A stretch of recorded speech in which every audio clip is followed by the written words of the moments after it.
This is episode 364 of the Gold Squadron podcast. My name is Will, Twin Cities Ringer Hegwood, and tonight I'm joined by Ryan. I wish I had all those Legos, Stanzewski. I had Legos in the past, but they were when I was very, very young. And seeing all those big Legos now, they look very cool. We also have James Carcosa Saddies Ritter. Yeah, just lost my first Arkham horror campaign. Very sad. Well, second, the Corsa didn't go so good. Oh, of course, that went terrible. Yeah, this is my first real one. This is what happens in Arkham.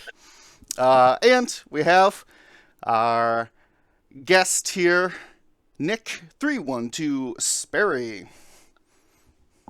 Hello. Thanks for having me, guys. I kind of barged in and said, hey, invite me, but thank you for having me. No, always welcome. My first time.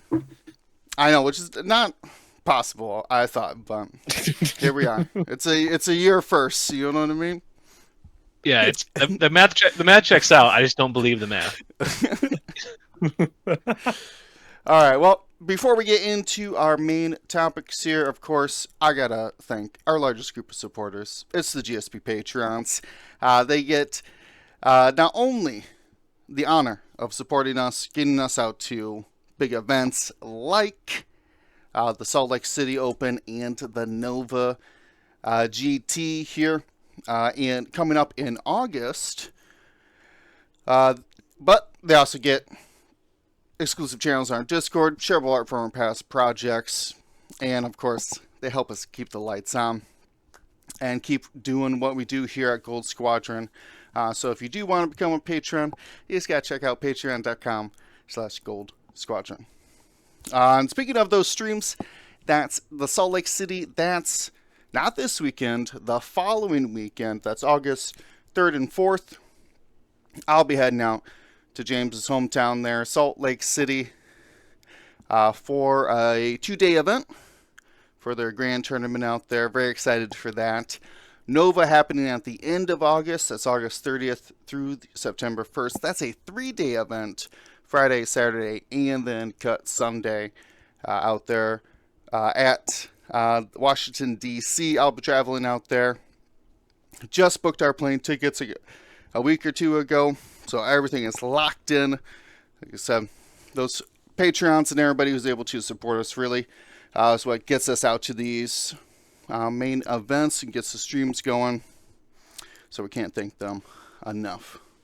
But before we dip into our Lone Star Open GT review, which will have to be happening later. That just happened this weekend. We're going to be diving into some lists and see what's going on in the Texas GT.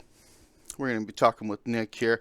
Nick is he's rocking that beautiful X-Wing Alliance logo here. Did you make that personally, or did you get somebody to make it? I just know that you were sharing it all over once you had found it. It was, yeah. So John, Copper Blue 74, in Discord is Copper Blue 74, is a local of ours in the Chicagoland area, and he's part of 312, and he designed the logo and then made variants and one of the example variants was 312. So I had that logo variant available when we released the logo, and so I was like, I'm gonna throw this on a t-shirt, and here I am wearing said shirt. Look at that. It is comfortable. Repping it strong already. It was fantastic. I'm glad someone was able to really lock in something that we can all get behind there for the X-Wing Alliance. We are all part of that exclusive group, though our roles in it varying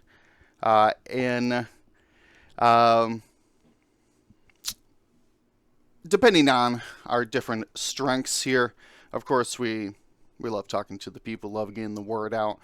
So that's what we're going to hold on to. But we want to talk about all the new changes. We haven't had a ton of time to really discuss what's going on with the Alliance. If you're not familiar with it, it's a group of individuals who are who stepped up when AMG had stepped down from development and continuation of X-Wing, and dedicated volunteers were able to get a structure going, much like any startup business, getting these roles in place and making sure that the organization will live on beyond just a single person. So that is what we want to discuss with Nick today. Nick's been doing great work out there, getting the word out on the updates for the Alliance. I think the last time we talked about it was with, in a lengthy capacity, was with Dion came on, and that was right after the tragic news, but also the uplifting value of everybody's hard work already at that time. So, Nick, for those who don't know, can you tell them a little about yourself? We obviously know you as a member of Gold Squadron, though for some reason you've never been on the podcast. But Gold 6. You're at almost every event, I feel like, that we go to. Yeah, you don't ever hear about Red 6, so you probably don't hear too much about Gold 6, which I think makes sense just numerically. Once the 5 is kind of the cutoff, right? No, just jokes aside. Thanks for having me on, guys. It's been a kind of a crazy time. I say crazy just very loosely, right? With something that I feel like a lot of people are anticipating or or dreading. We just never really thought we'd actually see the words in front of us from an official source saying, "Hey, X-Wing is no longer going to be developed, past 2025." And I was really impressed with just the community's response. And that's how we were able to jump into the X-Wing Alliance so quickly. I can't stress enough how difficult it is. I do media for a living, so I feel like this role of being like the PR communications person makes sense. That's what the council said when they told me, they brought me to call and let me know, hey, yeah, we feel like you're the right person for this. And for a living, I have to interview a lot of people, a lot of school related higher education stuff, and it's difficult. It's like herding cats, trying to schedule people and trying to get everyone to agree and come together on something. And this is huge. And the fact that we were able to do it so quickly and to get everyone on board and really put out a message that is cohesive and easy to follow and that bodes confidence, I think is awesome. So yeah, I'm excited to be here and happy to talk about XWA stuff. Yes, we're glad to have you. Wanted to start at the top here, so this kind of branches down throughout the Alliance, which is first and foremost not exclusive by any means. There is people working on applications, if you will, people who want to step up and look for how they can help out.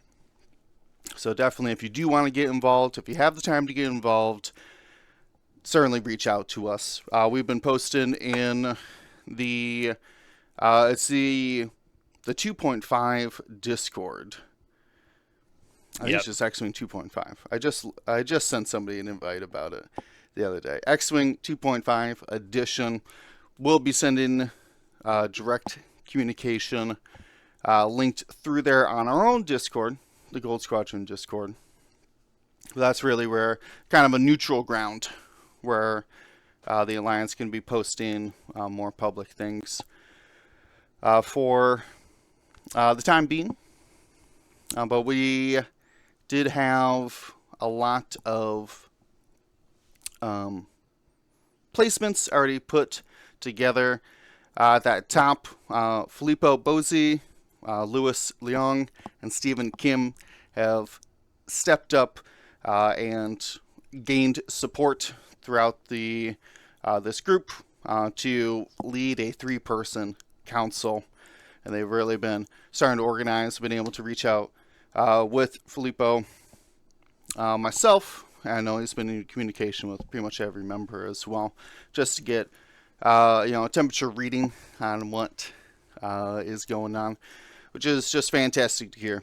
As we're only 3-4 weeks, Nick, into this whole Yeah, ordeal. it's been about a month, I think, almost 5 weeks now. And we've made huge strides in like every key area of what we're looking to focus on to make X-Wing the most fun, sustainable version of X-Wing we can make it. And yeah, I mean, it's been full steam ahead. You've seen a lot of the PR kind of press releases. We've had a few already and more on the way. And yeah, I mean, we're really here. You mentioned the 2.5 edition server. We're really here to try to be as transparent and answer as many questions as we possibly can. We understand that it might seem like exclusive company to be a part of the X-Wing Alliance, but we have great representation from across the world, and there are a lot of ways that you can help us. And as you had alluded to, Will, there are ways to contact us and apply to help as well.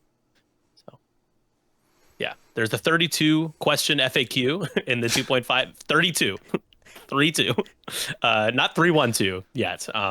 So if a lot of the questions, the important stuff that I've been hearing, that I've been monitoring, is answered in that 2.5 edition XWA FAQ channel. So I definitely recommend checking that out. It's a great guide, and we'll be adding and editing to it as we need to. So. Now, you've been posting about new positions that have been decided as well. Can you tell us a little bit more about that? Yeah, absolutely. So you've seen some announcements relating to the development squad. The development squad, is what is development. It's really the core of the game itself: the gameplay, the design, the rules, the points. So 3 different positions essentially. Again, this was just like the council that Will mentioned with Louis, Filippo, and Steven. These are elected positions people voted on. They gave their spiel about what, philosophically what they're looking to do, their goals, and people made informed choices based on that.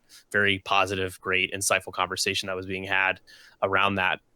So most pertinent, of course, and what everybody's been waiting for, had been waiting for, is points. So Ollie Pocknell, 2019 2.0 world champion, and 186 Squadron lead for his channel, of course, and just a well-known community rep, was elected as the points lead and put together a team of a few great, unique individuals to come up with points changes. We'll talk about that a little bit more. There's some nuance there I want to clarify. And then Maui, of course, a lot of you know Maui for just being the rules guy in like almost every Discord that I know. He knows the game very well and the rules interactions of the game, and he was elected as the rules lead. And then Paul Heaver, of course, multi-world champion, play tester, just a overall very smart guy who sees beyond the simplicity of X-Wing, right? Then the average player was elected as the design lead. And I know Ryan is a part of that team. So shout out to Ryan. He is going to be helping Paul with, and those are going to be structural, more longer term design related things. What is design? It's like, integration of new things, altering current things, rule set changes, all that. It's all design. Yeah, that is the development squad, kind of in a nutshell. I can keep going. Do you want me to talk about OP, Will? I'll talk about OP as well. Very recently, we also put together the OP team. So Tim King from the Sith Takers, he's the producer of the Sith Taker podcast. I think it's called technically Sith Taker Snapshots. He is going to be the OP planner. So he's going to basically be the one that helps put together and track and organize events all over the place, XWA events. Dan Affey is going to be kind of the prize person. He's going to help work with Tim in coordinating and coming up with prize support for XWA events. A lot of you guys might not know, just time back to Louis. Louis has created some incredible prize support, unofficial prize support for store champs in the past, including medal objective tokens, challenge coins, beautiful metal foil cards, everything like that. He's been that guy. So good connection there as well with Dan. And then Mark, is it Mark Hall or Hale? I think it's Hall. I just want to make sure. I believe it's Hall. Mark Hall. Yeah, is going to provide TO support. So those are the 3 people who kind of make up the organized play side, the organized play squad. I can very actually recently put speak together. to the stuff Louis made in the past as the OP side note level, because my community during last summer or the summer before when he made those Mandalorian based store kits, those were awesome. So Oh I'm yeah. excited to see, with him at the part of the helm of the council, and then how everything else rolls down, and how the new OP group and leader handles going forward, and ideas that can come together for that. That'll be a big part for sure, is making sure that there's some level of just regular local play support. Specifically, the keyword, if possible, regular, right? Because it's played regularly, people see it, want to play it. Yeah, it's going to be it really. I mean, you could argue these are all just as equally as important, but what gets people, especially the more casual-minded players, to go to competitive events has always been being able to play for things and get some cool stuff and trade with players. And obviously we all are suckers for new dice and stuff like that too, right? I'm not saying there will be new dice, but that's certainly possible in the future. So stuff like that, it's definitely what keeps a lot of people going to events. It's important. Yeah, so Will, I can I guess I just want to add a clarifying kind of for points. Ollie and his team are currently working within the existing rule set to create a kind of a points beta, points change for what we have. Around September, that should hit for people to be able to play, wherever. It will not be something we encourage or attempt to have be a part of any official event or GT. Really beyond Worlds 2025 at Adepticon, we're looking to make more significant potential changes to rules and points, or rather, design and point structure. But for now, we're working on a refresher. So I think some people are a little confused as to why are you doing 20 points right now? Really, to be able to work towards a bigger goal, we have to take that road to get there. And the road is not, 5 feet long. It's going to take a little while to get it right. So, yeah.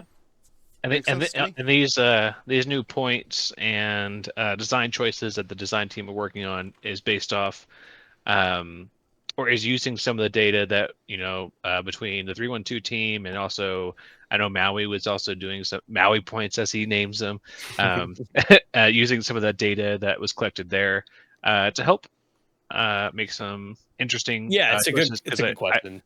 because I know that was a point of contention for some people. Yeah, I mean, so something that I know that I've been able to clarify in some spaces, but not for every single person in Maui, the same, is that we put these together before the XWA was formed and that first announcement came out. I've kind of tweaked a couple of things to kind of sunset it to a point where I'm like, okay, I'm happy with this. Let's move and look forward to XWA. But I did take it seriously enough because I wanted to gather data. I wanted, at least, even though it was for fun, it to be intentional. So we gathered playtest data, and shout out to everybody that wanted to play the 312 points. And I handed it over to the points team, and they absolutely looked at it. Philosophically, though, there's definitely some divergence with things. For example, one thing that I decided to do was I made some generics a lot more viable, but limited them, added pips. You probably won't necessarily see something like that with the XWA points adjustment you see soon. But they definitely were referencing it. I just wouldn't expect Maui's points or mine, 312 points to directly inform the decisions philosophically that Ollie and his crew are making.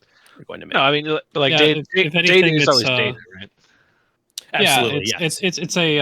It's a creative jumpstart, I would say. Yeah, it's not needless, and it's good. I like that, Ryan. No, that's good. And honestly, I think a lot of people probably just need to take a big step back and realize, first of all, I just did this for my local community, and it's just something to have fun with. It's something different, and I know a lot of people were just craving that, yearning for it. So, I really appreciate Andre Lind from Launch Bay just being willing to make a fork for it, just to make it accessible for people to build a list with. But yeah, I mean, we gather data, try to make the most of it, and really just try to make people happy, because I do care about my role in the community is to nurture and grow our own community and X-Wing in general. Yeah, anything that gets me building lists when I should be working is a positive thing, right? Yeah. Somebody referred to, they said something along the lines like, "Wow, these points, the 312 points, make it feel like I'm building in 2.0 again, which like blew me away. I was like, what? Like, who said that? But neither here nor there again. I don't want to talk about the Rainbow 2 points too much, but I just thought, like, I mean, as somebody who likes to be involved with the X-Wing community and taking on more responsibility, I thought that was pretty cool. That the hard work made people happy, and XWA will do the same thing. Yeah, I'm very excited for the points changes and any kind of design changes that Paul and Ryan are working on, and any kind of rules clarifications that Maui has, and all the OP and support that the team can provide. I'm very much in the mind of try anything once kind of thing, just to try it and see if it works, and if it doesn't, then give the feedback. Yeah. I mean, that's a great point, James. I it kind of goes without saying, but really do need to say it. It's going to be a test, right? Like these will be beta points that we will be testing as a large community, as like a public community of X-Wing. So if something doesn't work, it's not like, I think one thing that held us back was that you got to wait 6 months for something that's broken or unfair or too powerful to change. At least 6 months, right? In this case, longer with AMG, but we will be able to make adjustments as we need to. We will be paying very close attention to what people are saying. We'll be listening and communicating. And so anything that doesn't work, I mean, that's what testing is about. X-Wing is really just not an easy game to balance. And we just want to give people choices, as Greg said last night on our AMA, like just not forcing people to make narrow decisions on list building, but giving people tough decisions with list building, more choices. That's really... I don't know about you guys. I'm gonna speak for myself here. I think list building as it stands right now is bad. It's just for all 7 factions together. It's just not good. And so we want to get, because of the lack of choices that we feel we have. So yeah. Anything that can give me an edge over Paul somehow, I'm all for that. Whatever that is. So yeah, Republic, where you see some Force users, it's not SOC Anakin, right? Stuff like that. Yeah, example. So Ryan, that's your task from me, is to somehow make it to where I have a cheating edge over Paul somehow. Well, I mean, our own, so a small peek, not peek behind the curtain, because these are things that Paul has noted down in some of his docs that he shared with me that have been made public via communication from Nick. But one of the early things that design team is looking to do is bring Epic back as a game that is realigned with everything as current X-Wing is. So just looking through it, checking the objectives, checking the scenarios, checking points. What can we do to align it so that it's more cohesive as part of an entire complete game and a viable mode that anyone can play and that's updated to this point? So, I can maybe give you cheating edge and Epic. But that's about it right now. I mean, Will and I have talked about it before about how we think that Epic should have a realm at events, whether that be in a standard play format or at the very least a side event that you can that's commonly accepted. I'm crazy enough to want those huge ships in standard play, but oh yeah, I'm there. I'll push the limit on it. Look, we're looking at everything at Epic, okay? Whether it bleeds into the other formats, that is to be determined. But I do think, and this is my own observations, both at Worlds and hearing from people who have played in these events, but like, even if it's not just like 1v1 Epic, not that we're saying we're not going to set it up so it's only team-based, but it seemed like a lot of people at the side events of Worlds and at LSO over the past weekend, they set up the whole like 2v2 each, and then randomly paired together. Each player has like 9 points to play with, and people are having a lot of fun with that. So like, I don't know, maybe we'll probably a discussion point of should Epic be, have a reasonable team setup, right? Or is it just, build a list together and then like 4 people play into 2v2 in some capacity, right? The fact that you're even talking about it is such a huge victory. Yeah, Ryan. I don't care what you said after that. All I heard was Epic, and I'm on board, whatever that is. Awesome, man. I mean, right, like, people bought that stuff. It's so cool. Like, it's awesome. But you guys have like noticed that too, right? Like a lot of people played in that 2v2 side event. Now, granted, it's not the same as Epic, but like that, like capturing that happiness and enjoyment, I think that could be something put into Epic too, right? Right. Yeah, I would have to agree. It would be a great place for that kind of duos style battle, if you will. I think Epic does lean itself well to that with the bigger ships and like, okay, you got your one big ship and I'll control the fighters kind of thing. Something like that. Be anything. So, yeah. Just to not necessarily about Epic, but just to kind of add to the conversation as well. Like when it comes to design, and Ryan, obviously, feel free to chime in. Like, we want to make sure first of all, scenarios. We will have a version, of the game with scenarios. We like scenarios and what they offer strategically, the depth that they can provide a game. So I know that some folks have a wish list. We're like, okay, well, XWA, they go back to 200 points. They go back to they remove scenarios. A B C D E F G. We want to first of all. The X-Wing Legacy project exists, and we've had open communication with them and working together in different, a determined capacity. We're not going to just go back to 2.0. Legacy exists, but we want to make sure that we work with them. The communication's been fantastic.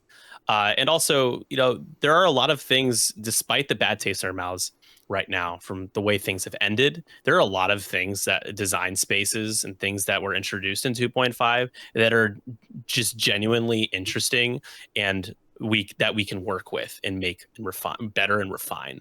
And I think that's really exciting for Ryan and Paul and whoever else ends up maybe, being involved in design to be able to strike that balance and implement those changes. Because scenarios are cool. Like the having them. Yeah, a lot of us at first were like, oh my God, scenarios, what is this? Now I just think that they just need to be optimized and maybe we get new ones in the future. Who knows? And to a degree, I could see ourselves looking at Epic as sort of the starting point or the rock bed of finding a way to, because I feel like I don't know if Epic will ever be a competitive level event for X-Wing.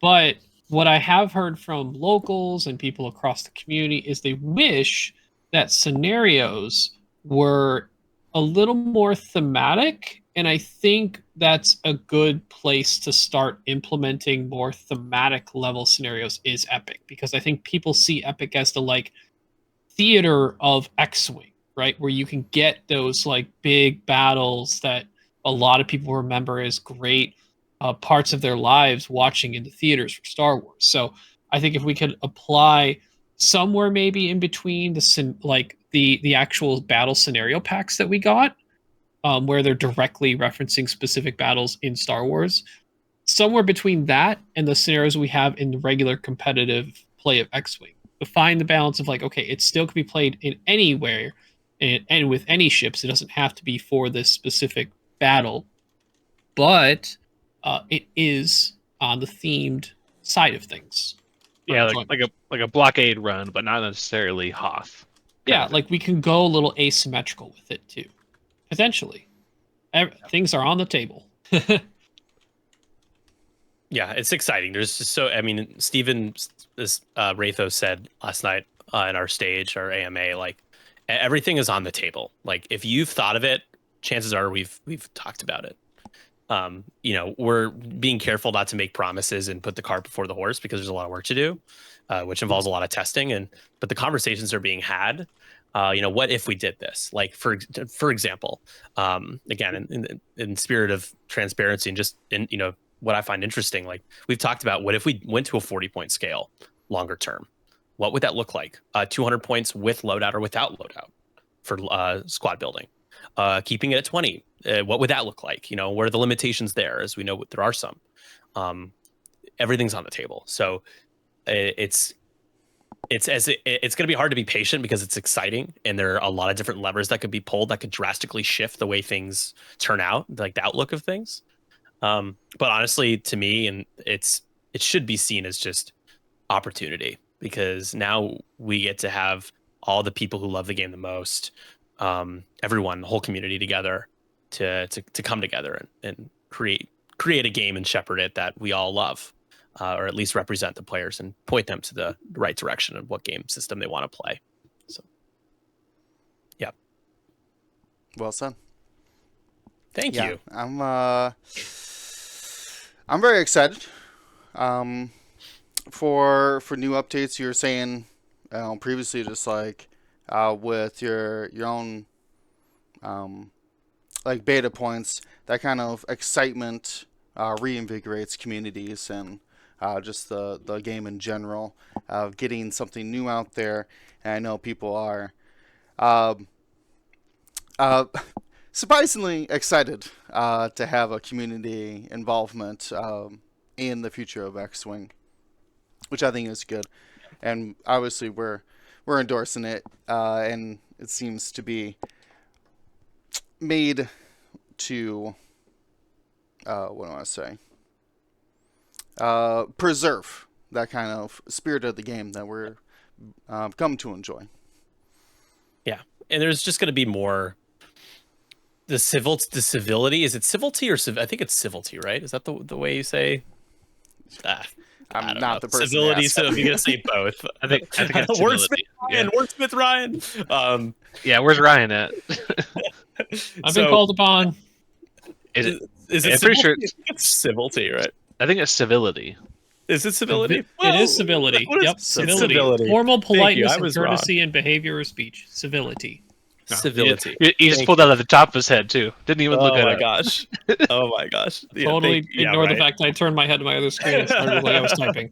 Ignore. So the civility that I'm seeing amongst people who have just completely different preferences of what type of game of X-Wing they want to play, 2.5 or 2.0, and there's people who still play 1.0 out there. There are plenty, believe it or not. And so now it seems like there's just a little bit less vitriol and less anger towards each other. If someone's like, I really like this version, it's like, great, here are the resources to be able to go and play with that community. And it's important that we represent, like, we kind of look past just our own personal preferences when it comes to just keeping people playing the game of X-Wing. There is no like business incentive involved. We're not selling product. We don't have a bottom line. So we're not held to this type of standard that companies with the Star Wars IP and license are held to. We just get to try to just get people to keep playing and get people to join the game of X-Wing. And so I really appreciate that from all the different communities, even Reddit, the overall vibe, even the skepticism has been very reasonable. And that's refreshing because I worry about that with what I'm doing for XWA, just having to deal with a lot of negativity and what we've seen in the past, from some vocal minority people. And we understand too that, and this is why a lot of us have come together to try and figure this out the best way possible, and getting so many different opinions and perspectives from around the world. And because we know we're inevitably not going to make everyone happy, right? And we want to balance the decision making of making as many people happy as possible to still making a healthy game, right? So, like, even if the most popular decision would be an easy way to go to make a bunch of people happy now, we still have to weigh what does it do to the scalable future of the game. And there may be a compromise in the middle that we hope we can find to best provide through as much research and testing as possible. Yeah, and the whole reason why X-Wing has, traditionally had points changes and rotations is because it's a difficult game to walk away from and say this is perfectly balanced. It's probably just not it's not possible. I'm just going to say it. I know philosophically, just throwing this out there, I know based on my interview that I did with Atomic Mass Games, they said, well, we'd like to be able to get X-Wing to a point where, things are balanced and we can kind of take a step back. We don't believe in that's the way to go when it comes to keeping the game going. Having everything stay the same, it's costed the same for good X-Wing is just not a game that allows us that opportunity. And I think changes are exciting when it comes to points changes, like, okay, this is what we're used to for 6 months now, 3 months, whatever we end up deciding on. Now things are shaking up a little bit. Again, that choice that you have to make, the sacrifices you have to make in your list building, that's exciting. So if you're struggling, like, I don't know what to choose, that's a good thing. That means that we're doing our jobs. That's what we're striving for. So.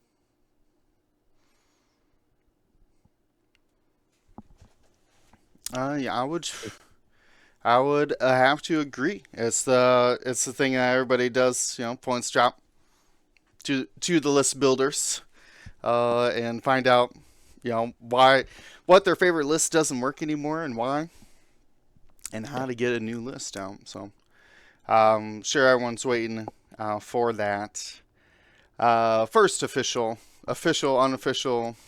Um, Yeah, uh, official, uh, unofficial. Yeah. the post beta, whatever you want to call that, points. Though obviously, we're still in Grand Tournament season, which are events run by the community, but they are official AMG events where the prizes, organization, a lot of that is coming directly from AMG, which will use the existing points as they are. I don't expect a points update after their announcement. Just wouldn't make any sense. Why would you, in development, then release another wave of points halfway through your season? During GTs have started, it wouldn't make any sense. I don't know why they would do that. So that's what we foresee those points up until all the GTs, including the 25 Worlds in Milwaukee at Adepticon. So we do obviously still want to support those GTs. We want you to go out and play in those GTs. They're a great way to meet other players, get some games in, find out new communities that you might not know existed. All those things you would always get at the cons, just as you always have. Get some practice against 3 ARC 170s. Yeah. Well, I mean, I got some surprising news though for you about that. Actually, little tease for our LSO review. Not as many as you might think, but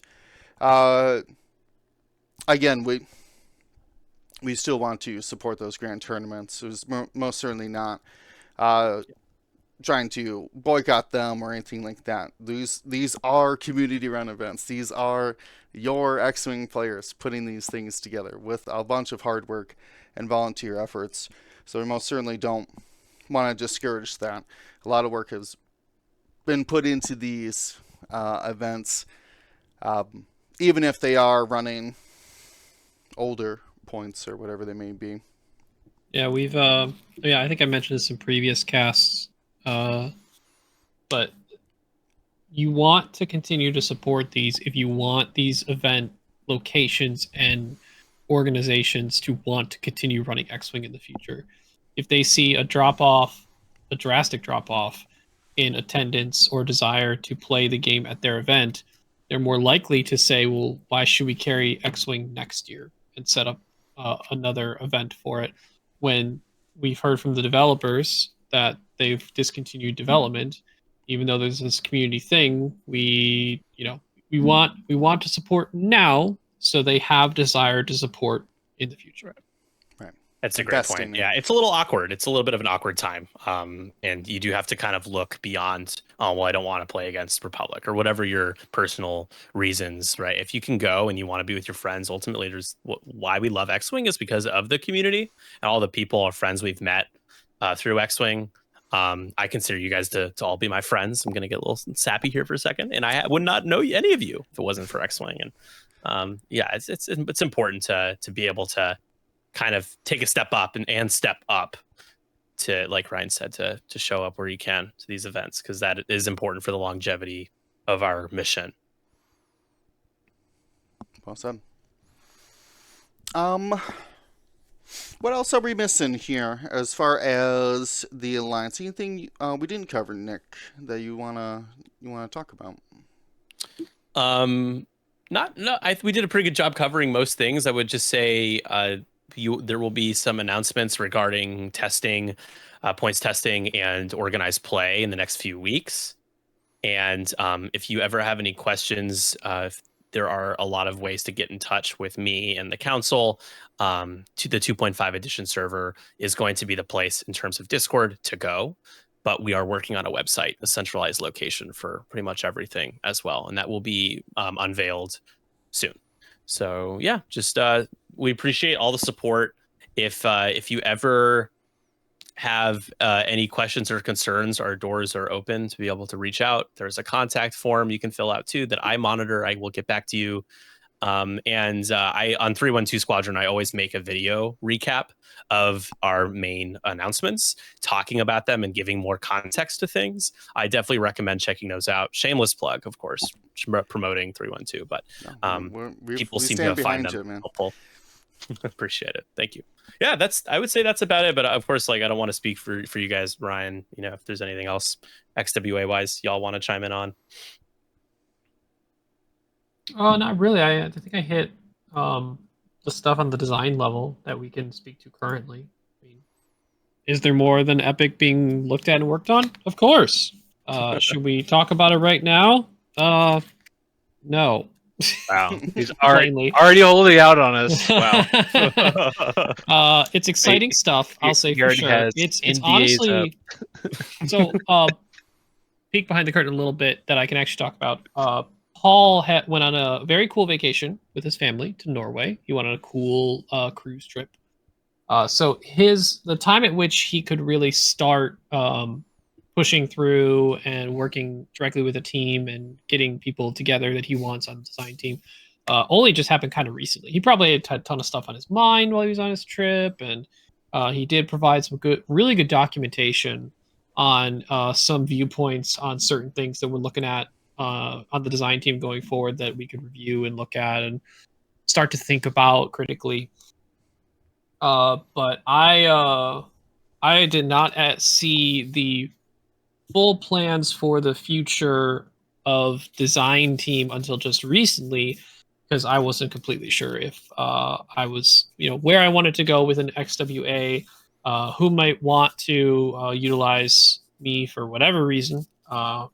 And Paul mentioned he was interested in having me on the design team. I reviewed some of the stuff he wanted to do.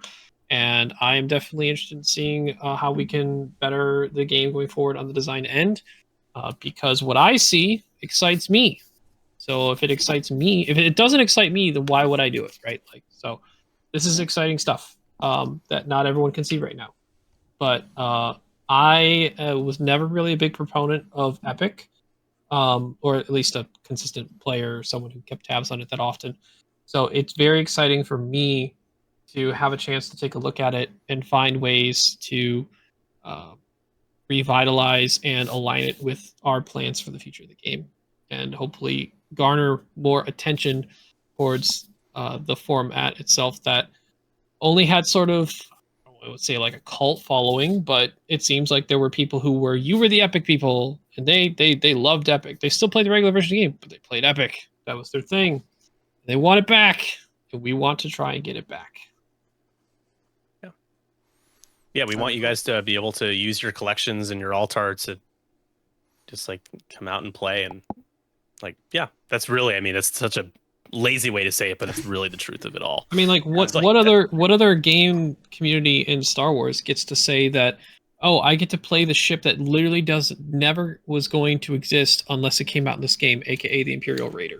That was not a canon ship until it literally came out in X-Wing, and then became it Rebels was and Battlefront. Put into Armada. The big one was Battlefront for sure. It was Corvus was the name of the Raider that they used, a special version one for the I'm thinking of some. Yeah, I'm thinking of. When I said Rebels, I'm thinking of the Imperial TIE freighter. That's something. Oh, the Gazanti. I think that one was out before. It was an X-Wing. It was in Rebels before X-Wing. Yeah. Well, the Gazanti a ship you can use it? I can't remember. Yep. See, this is how it's been a while, I guess, with Epic and me. So perfect example. I mean, pace and points. Yep. I think the first two Epic ships were the Raider and the Tantive, being the blockade runner, and then you eventually got the Gazanti and the GR-75. Actually, the GR-75 might have been the first. It was the Corvette, then GR. Corvette, then GR. Okay. Oh, yeah. Can I speak really? Sorry, Ryan. I didn't mean to interrupt you. No, good. I'll just say they went bigger first, and then they got the slightly smaller ones. I just wanted to speak to integrations really quick. I saw Blackberry Jam Studios mention Infinite Arenas. All the people that are involved in the key integrations and software and resources that we use, the squad builders, Infinite Arenas, Roll Better, R2D7, and more, are all in the XWA and are all going to be involved in integrating their platforms seamlessly with what the XWA does moving forward. So I feel like that's a really good question that flies under the radar. That transition phase won't even feel really like much of a transition because everyone's on board. So, yeah. Right. We already use so many of these community tools without really even noticing that they're run by these very, very generous volunteers, right? Generous with their time. Yeah. Getting these tools ready for us. And that's, to me, as someone who was publicly hesitant at first, especially within like the first couple of days. But once, all those, Flipster, Rathos, I forget his name now, but Launchpad Next, Infinite Arenas, Roll Better, right? All these community tools.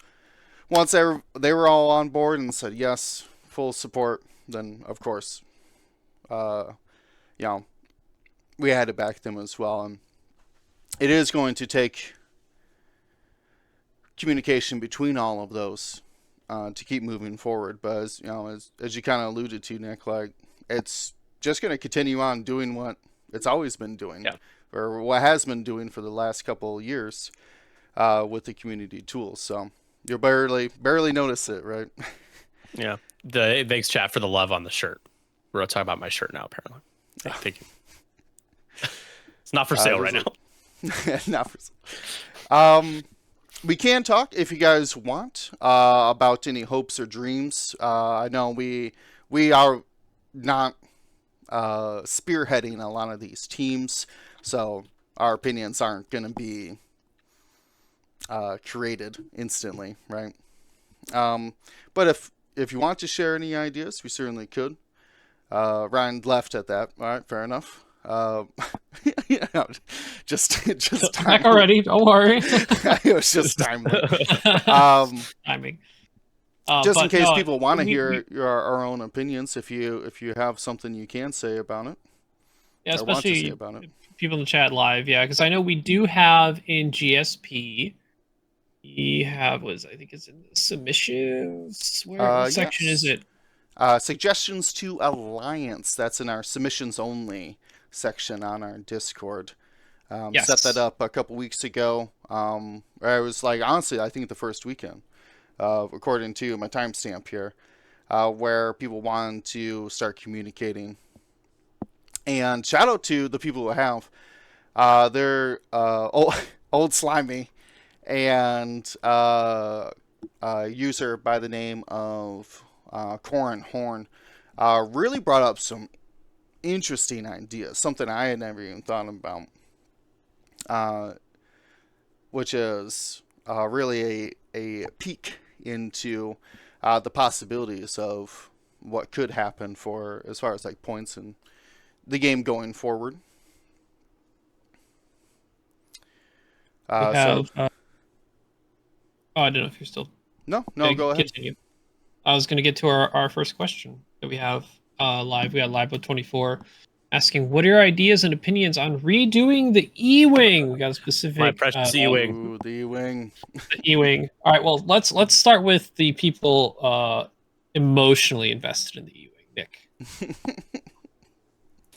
You ready to go get it? Go. He's got a Chicago E-Wing. I thought he just left. No, he was like, "You want E-Wing?" I appreciate being known as the E-Wing person. That's all. Nick, what do you want in the future of your blessed chassis? Yeah, so the E-Wing is I have to. There's two sides of my brain. There's one side that just wants the E-Wing in standard and wants to play the E-Wing all the time. The other side of it is, wow, the Rebel faction is doing really well, and something like that, the faction does not need the E-Wing. You know what faction could use the E-wing? Because this is my big crazy idea. Put it Scum? in resistance. No, not Scout. Resistance. Oh.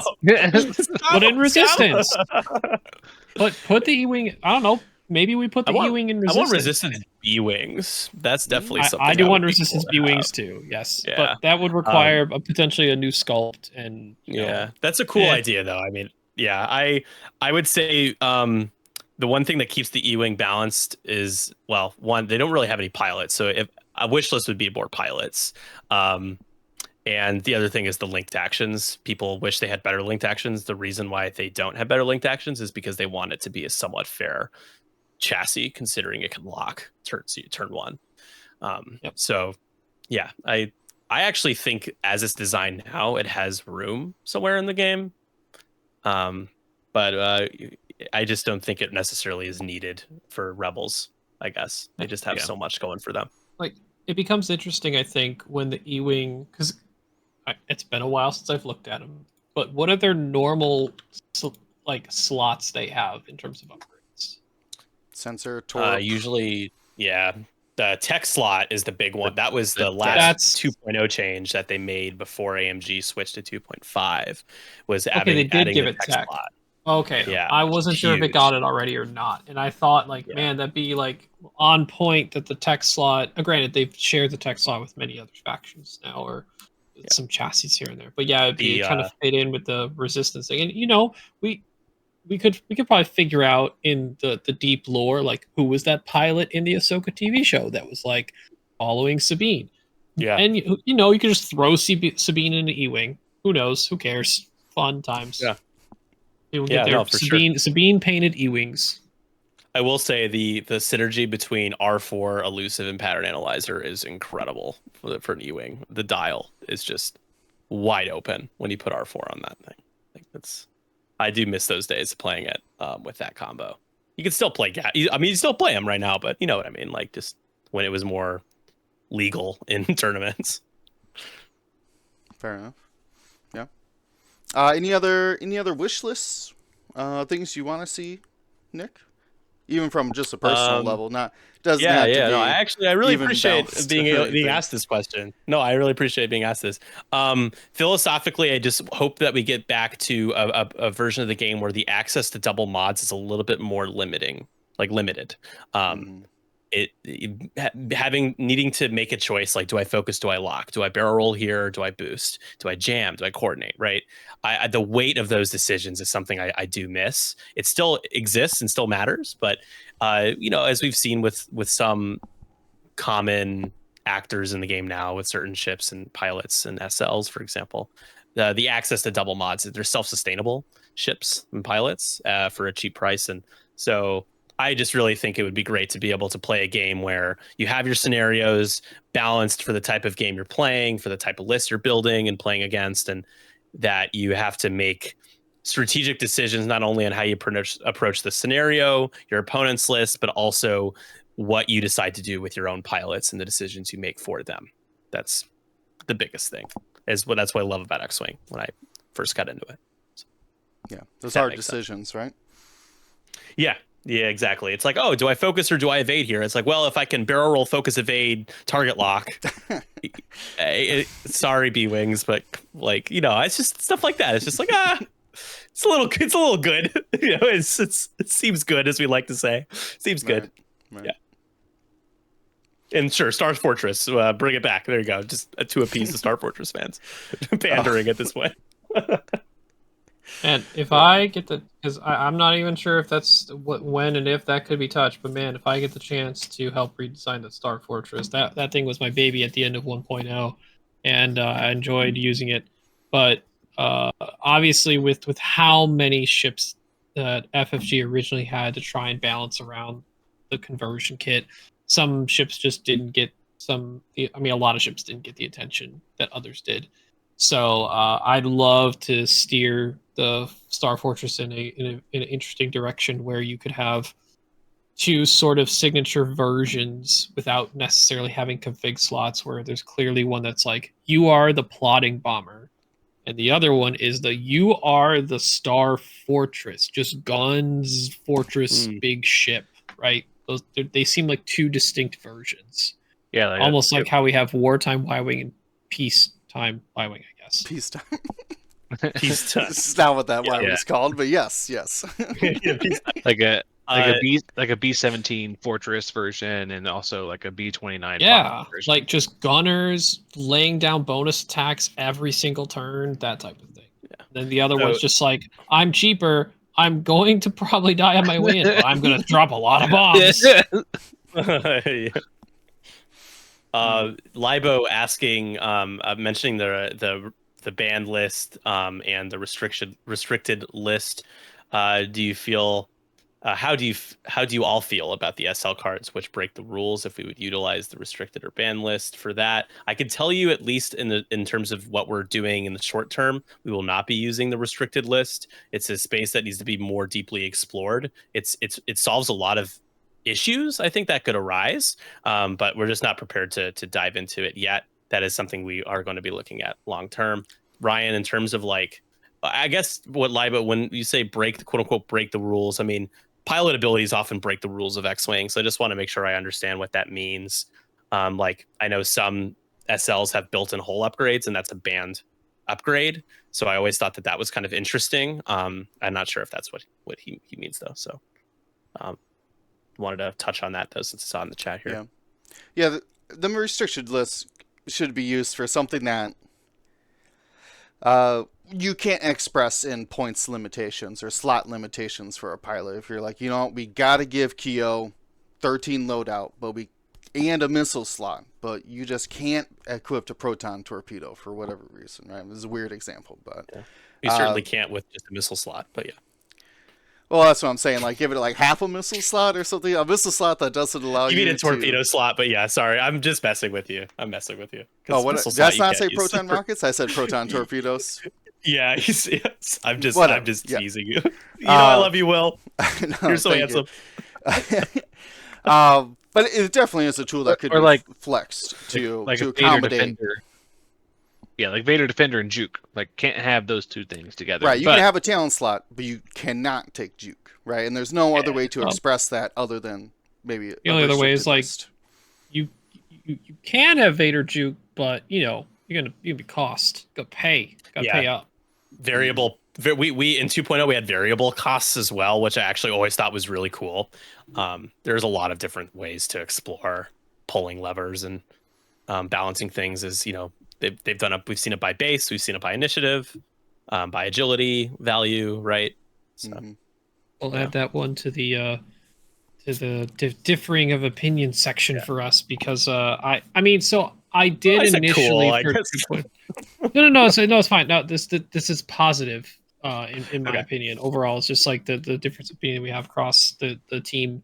But we're initially, when they did the variable points, it sounded like a genius thing to do, but man, can it get like really weird, the levers you can push and pull with that, but how convoluted, complex, and like weird definitions as to what the variables are based off of, and it can get really messy at times. It's like plugging leaks in a boat, right? And then like as you do it, another one springs. It's totally the BB-8 with all the arms in the trying to fix Poe's ship. And then you just stuff your head against the circuit board instead. Yeah, exactly. No, that's me doing my little points experiment with 312 before the XWA. I realized in my head I'm thinking of these 2 or 3 things. Someone builds a list that does this one thing. I'm like, oh my gosh, look what I've done. So it's just, there's a lot of things to consider, and it's good to have a team that looks at everything together, because it's always easy to miss something by yourself. And that's what I love about the checks and balances system that's at the XWA. Someone has an idea, other people might disagree, they come together on something, and then they deliver it to the other teams, and then people will chime in, and then everyone has to come together. You're not having one person strong arming the situation and saying, this is the way I want X-Wing to be, this is the way it's going to be. That's it's going to take a lot of negotiating and really compromising to be able to deliver something that we're confident in to you all. So no, I would say the most, if not every elected position has a either X-Wing or community first before their kind of own ego, their own opinions about how Number the X-Wing 27 should be. in the FAQ. Can I read it really quick? Yep, please. Do you mind? Okay, I'm going to pull it up here. So this is one that I added myself that I had the council weigh in on. So number 27, how will the XWA keep its personal beliefs from core members in the best interest of the game separate? How might ego be involved in game decisions? So this is a little bit of a longer response, so bear with me, guys. It's not going to take too long, but we knew from the beginning that we were bringing together strong-minded individuals across the spectrum of views for what is, quote unquote, in the best interest of the game and what, quote unquote, the best version of the game is. Every person in the XWA has pledged to set aside personal agendas and act in the interest of the community and to work together as a team. We have established a vision, a mission statement, guiding principles, clear goals, and a set of values to explicitly state what we are working towards, and to which everyone in the XWA is accountable. No decisions can be made by any single person, whether they are XWA structures, design tweaks, points, or OP plans, etc. Our squads require 3 people to agree to any decision, and all squads work under the supervision of the Leadership Council. Elected squad leads deliberately stack our teams with people who will challenge each other and provide dissenting opinions and contrasting views, so we reduce blind spots and ensure our suggestions and solutions are as robust as they can be. My last paragraph, almost done. We know whatever we do will come under criticism, and we can't please everybody. But we also know that doing nothing will only hasten potential unease. We hope that by going through a robust process, committing to a constant internal challenge, and explaining our rationale in a transparent and honest way, we can demonstrate to every X-Wing player that what we are doing has the interests of the game at heart, reflects a diverse set of inputs, it is influenced by the feedback we receive, and free from any individual bias or agenda. I need a water break, but that is it. So well said. Number 27. That's good. Like we should disagree because maybe if there's a common ground, or maybe there's a third option that we didn't even think of because we're so busy on our own mindset that we'd even consider what could have happened. We were talking about the suggestions, and I know me and James, when we were looking over it, and we were like, Cornhorn, the user named Cornhorn, suggested 24 points. And we're like, what are you talking about? I immediately laughed and just kept scrolling. But he was like, like, let me actually take a look at it. No, then he breaks it down. It's like, this is actually why the 24 points makes sense, and goes into some detail about it. I really like Cornhorn. Fascinating. He's a good member of the X-Wing community. I'm a fan. Yeah, it blew my mind. Well, to be fair, a little transition over to my view is that he does start his post by saying everything goes up a squad point, which is all I care about. As long as we have my personal views, as long as I think what did I say earlier, James? As long as there's objectives, road. Yeah. What else did I say? Oh, limitations on upgrades, whatever loadout restrictions or upgrade restrictions could be in place. I can't fly a 170 point rack. Is that what you're saying? Yeah, something that's stopping it. Whatever that ends up being, from points fortressing is the exactly, or just too wild of it. But some way to rein it in. And then I add? So I got one last one really quick. No, okay, go ahead. I have one last one, and it's to me, average ship counts go down 1 tick. It's at 5 right now. I would love to see it at 4. Having 8 ships on the table seems much more reasonable than 11 or 12 ships on the table, because it's been getting a little crazy these days. But that's just my opinion, and I fully embrace that. I could be wrong in all of this. So willing, and I'm still looking for those crazy list building ideas that people are throwing out there, like putting it to 24 points. But sorry, Mick, you were going to say? You don't have to apologize. I totally tried to interrupt you. My bad. Just one thing to add, I think that we all probably can agree to an extent is more initiative. Just representation, the need to not have to build a list with like almost all I5s and I6s, and that there's just more I2s, I3s, I1s, I4s. You don't see a lot of those unless it's like Sabine or something, right? Or generic tie. Exactly. Yeah. Or somebody who's obviously good beyond their points, right? Like a 2 tubes or something like that. Jimmer. Yeah, and scenarios interact with initiative a little too much right now, like Scramble. You take as an I2 and it just doesn't matter. Someone just takes it back. That stuff feels bad. It's anti low initiative. And, here you can self jam your ship. Basically, is what happens, right? And then they probably still have a lock on you or able to get a focus anyways. So yeah, right. James, what about yourself? I think the main points that I really got to be hoping for is road and objectives. I can work with whatever else, but going back to a world where you know before you put your dial down who's going to move first is not for me. Especially a world that like bids are a thing like that. That's got to be gone. That's got to be a relic of the past at this point, right? In my opinion, but I think road and having objectives in the game are the only two like big things for me.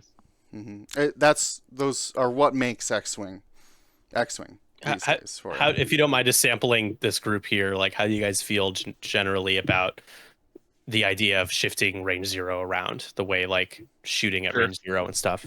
I'm fine with whatever.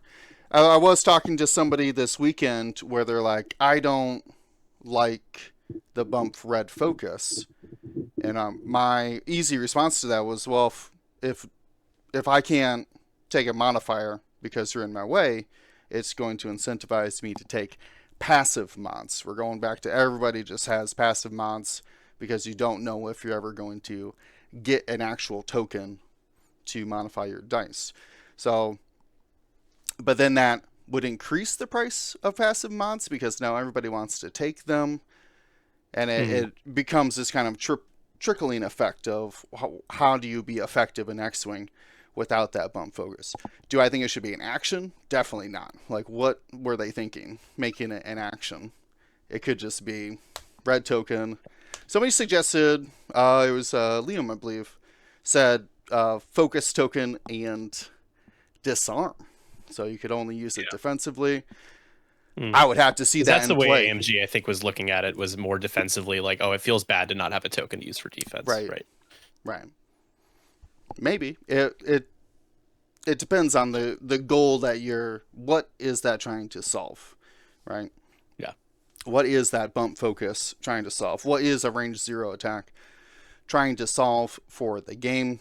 And most of the time I always assumed the philosophy was, so at least red dice are doing something. At least you're rolling red dice. You can't just be locked out of being unable to defend yourself or attack, right?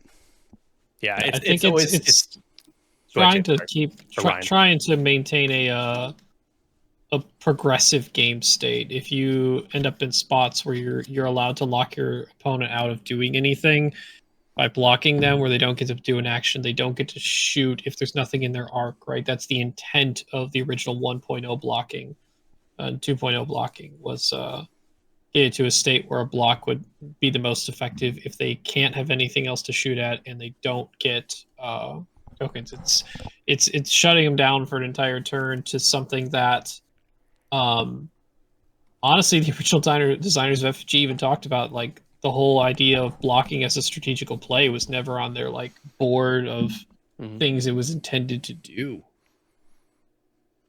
Yeah, but I think there's still a lot of space allowing range 0 attacks, where something like what Matt mentioned here with, if the attack hits, cancel all results and deal the defender 1 damage. Yeah, so something like that, where you're only ever doing like 1 damage on that range 0 attack, but you're still able to have a chance at something and have a progressive board state. It's anecdotal for a lot of us, but like something about like your Luke or your Wedge survives 3 shots, and then the range 0 shot, you take crit, direct hit, and your ship Right, gets blown yeah. up. It's special, but everybody walks away from that feeling bad and kind of gross. And it's like, a mechanic where both players feel bad is interesting. I'll say. I think it's just moments where it swings a game so heavily where because of just attack dice are good and just statistically you can hope and get natties a lot more than you would with green dice, right? It's something that's at least worth looking at. We all have our confirmation bias, but it certainly should not, that the worst shot possible that you could take, the range 0 unmodded, should not be the one that completely swings the game and takes a 7 ship pilot off the board or something like that. That's my opinion, though. Of course, No, I think a lot of people agree. Like I said, we played without range 0 attacks for so long that like it wouldn't bother me to not have them. But I liked Ryan. You phrased it as moving the game state forward, which they certainly do help. So I could see both sides of it. I'm not really dying on any of those hills personally. Yeah, that's kind of how I feel about it too. Like I could take it or leave it. I think it is not a bad thing for the game to have a way to progress the game, but the way that it is now, like Nick mentioned, that's the ability for that one range 0 shot to swing the game when it should not be doing that. Feels bad for both players, which means that we need to change it. So just throwing this out here for argument's sake, what's the difference between when a ship has an unmodded shot swinging a game that is at range 2 or 3 or 1 versus having an unmodded shot at range 0? What makes that experience different for you guys? This is a legit like question of feels and how things interact with the game. That's a good question.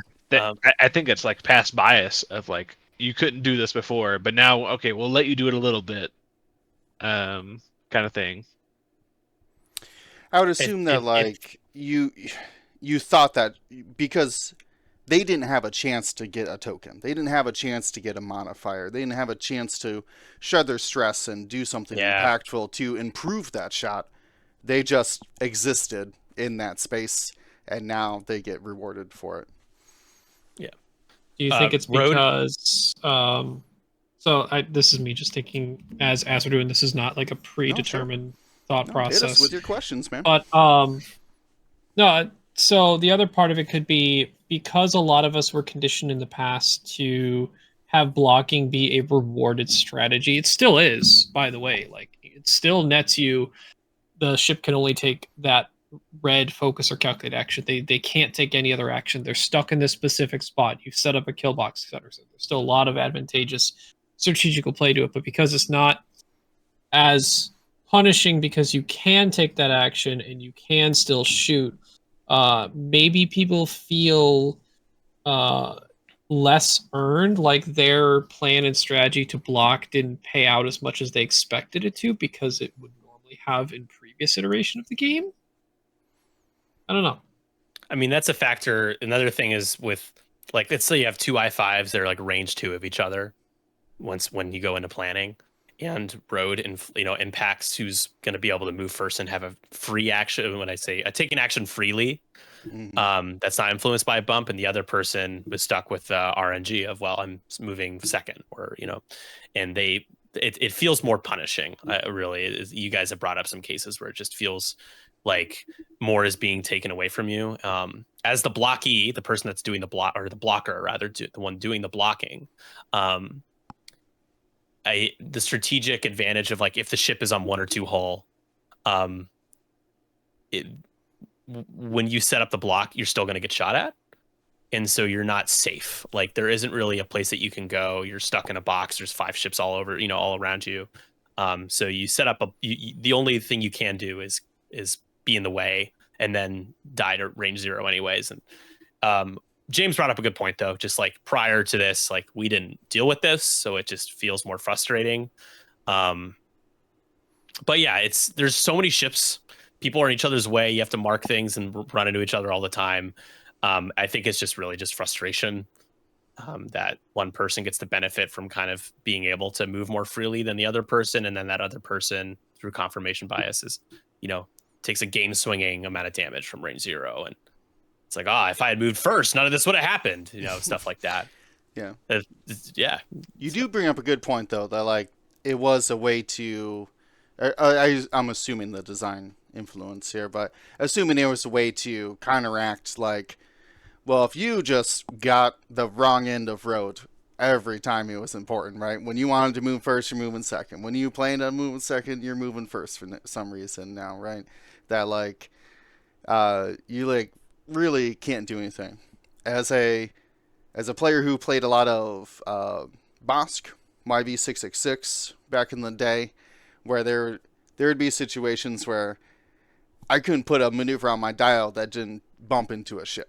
So I'm just stuck here twiddling my thumbs until people get out of my way. And that kind of feeling of like I can't do anything. And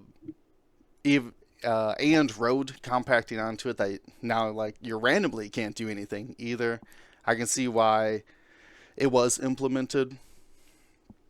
I'm not sure if they should always go hand in hand, but yeah, I think the bump red focus calculate doesn't have to be in hand in hand with the range 0 shooting. I actually like what it does for the game in terms of providing someone an opportunity to be defensive, because road is random and you could be punished if you just like, if road still exists but there are no bump red focus or calculate rules, it's bad. Like one person is just getting totally punished and the other person is just like, lucky me. And so yeah, trying to create that sense of safety for players was important for AMG. But now, I mean, in the chat here mentioning like how certain abilities like proc unfairly based on bumps, like oddball. It's like that stinks. Like, the fact that some people just love to bump, or some pilots, like oddball's like, great, thanks. I was only going to get a focus now. Yeah. I think it's a really reasonable thing to, if we wanted to lock down those triggers so that you don't get, like an example, you don't get 2 focuses because of perceptive co-pilot. You don't get those triggers that are normally rewarded for successfully completing a maneuver. It probably shouldn't be, like as Will mentioned, it shouldn't be a focus action. It should just be, you may, or it could still be an action, but you cannot. No triggers can be, whatever the cleanest wording is, the design would be, we're not allowing any triggers off of this gaining of a red token or red action based green token, whether it's a calculate or a focus, depending on the chassis. You can't link it. You can't do anything off of it. You just get it because this is at least what you get. That's a great question. This Deserts SOS? How do I? Oh God, Deserts SOS. Oh gosh. Yes. Sorry. Brian, could I ask you? I'm sorry to interrupt, guys. No, go ahead. Brain dump here. Broadly speaking, does XWA agree with maintaining dial sanctity, i.e., like Sessiton, sense, dial peaking, dial changing, dial peaking? I mean, if you're asking my direct opinion, yes, I think that should not be part of the game. There's just too many states at which, I think the dial should be sacred. I don't think we need to break that sanctity. I think it's something that can only invite bad feelings and situations and game states that people are not going to enjoy on the wrong end. Yeah, it's a good question. It's easily abusable too. Like it's just, you could just really abuse that. The fact that you get a free sense with the amount of ships that exist now, if sense existed now, it was not banned. I mean, you would never have to spend a force to sense. So yeah, I'm also in agreement of that. What brings me to X-Wing, what is so unique about X-Wing is the planning phase. And once you set that dial, or all the dials or whatever, right? Like you're anteing up in a gambling sense, right? You're willing to put those risks on the line. And if halfway through the game you could just look at if this was a poker analogy, and be like, let me just look at your cards before I bet anymore, right? Like, wait a minute. It would not be a very strategic poker game if someone could just one person could just look at another person's cards halfway through the game, Yeah. right? And one of the biggest reasons for all these big changes was because perfect information was an issue that was being taken advantage of a little too much. And so one of the first things they hit, right, was things that people took advantage of with perfect information. Being able to know what locked in maneuver your opponent made is an abuse of that power, you know. Yeah, especially in now think about if dial peaking was allowed. A lot of the dial peaking is done in the system phase before. So imagine now road roll happens and now you get to see what your opponent does and react to that, which would be insane. So way more power given to things that should not have that. Yeah. And I have a hot take here. Sure. It's really spicy. Whoa. But if you need things like that to win, you are not a good X-Wing player. You should be able to. Yes. Super you should not.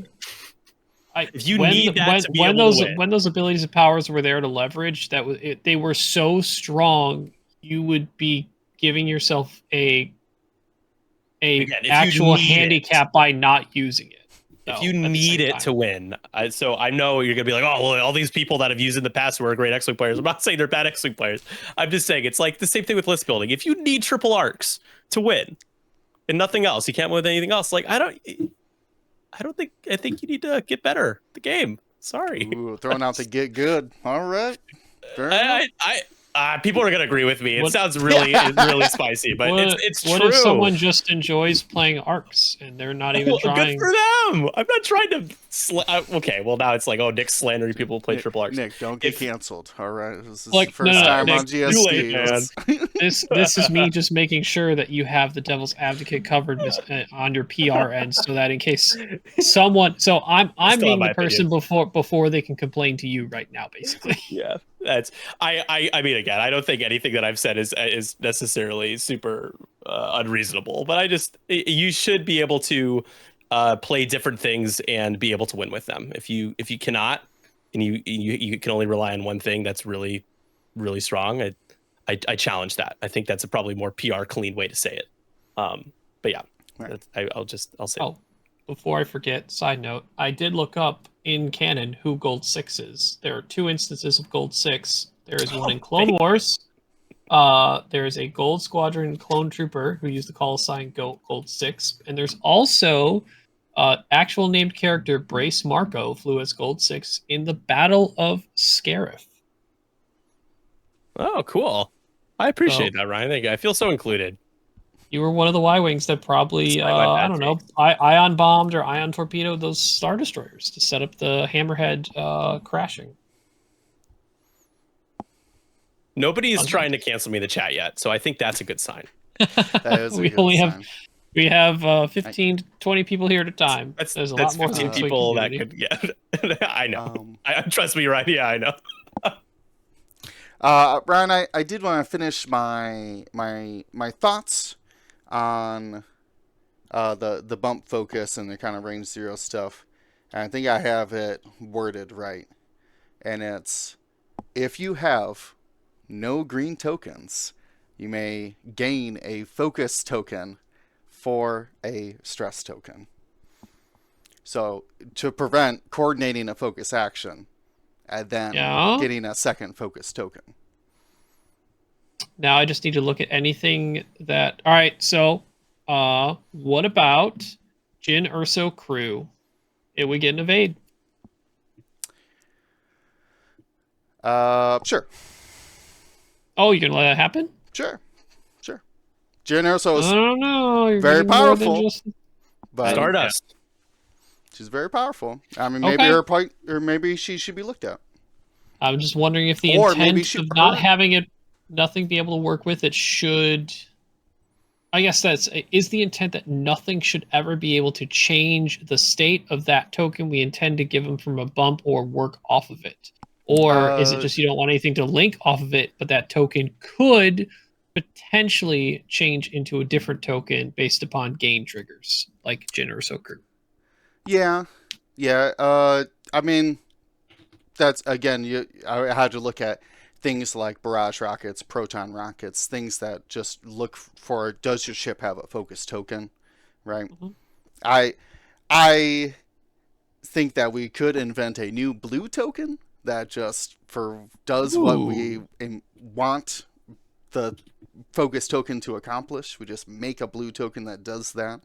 So it's not a universal token that triggers off of these different rockets and barrage rockets. And I'm trying to think of other examples, but like Hera throwing her bump focus into somebody else, or Born for This is another example. So, I guess I don't mind that focus existing to allow stuff like barrage rockets or Hera passing it. I don't think we need to freeze it, so to say. Mm-hmm.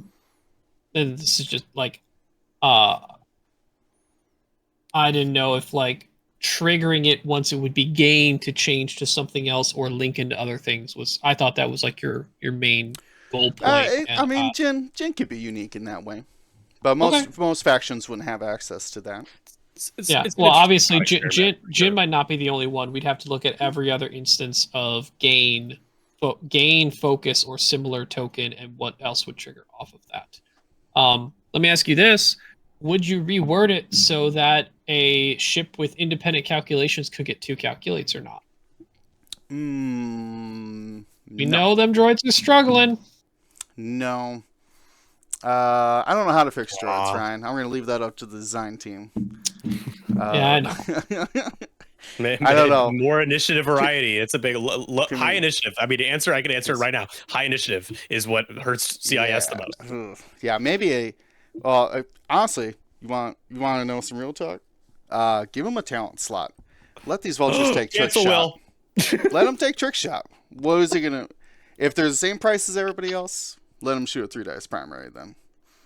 Hey, in 3-1-2 points, you can have HLC vultures. So. Can I get a trick shot on my HLC? Can I shoot a 5-dice from a rock, from a little droid? That might be too far, but again, we gotta find, what is the boundary of it. I don't know. CIS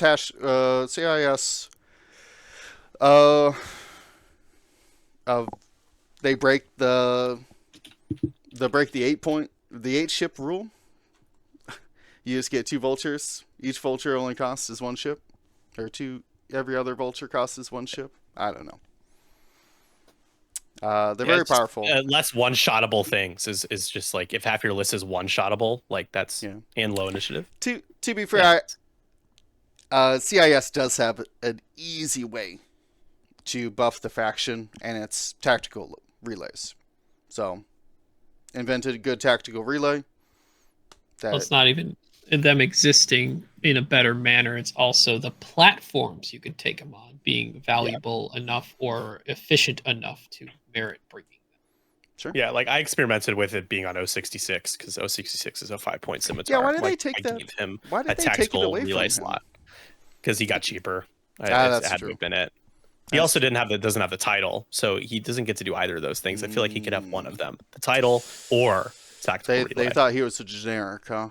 Is that what it was? I had a lot of people in the 3-1-2 points channel being like, give him the title, give him the tactical. And so I gave him tactical relay and title, and people are still like, he's terrible. Like, all right, I don't know what to tell you.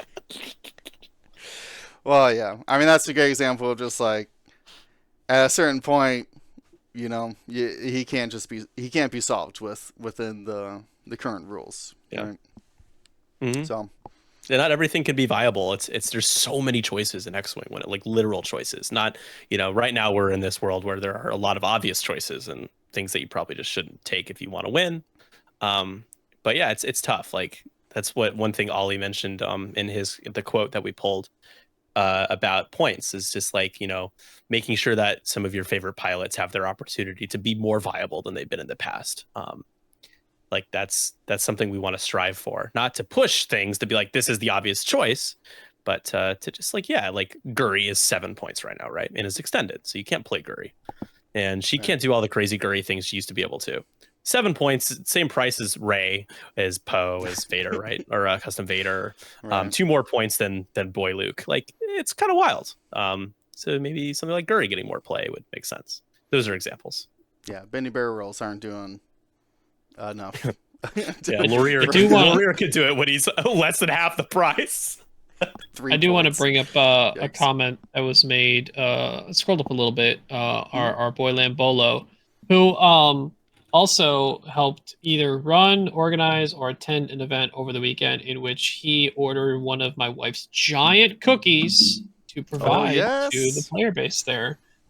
Will, were you at that? Was that the Twin City thing? thing? I had some. It arrived. He gave me the whole rundown, but I'll give you the juicy details. It was delicious. I was surprised that it still was like soft and moist.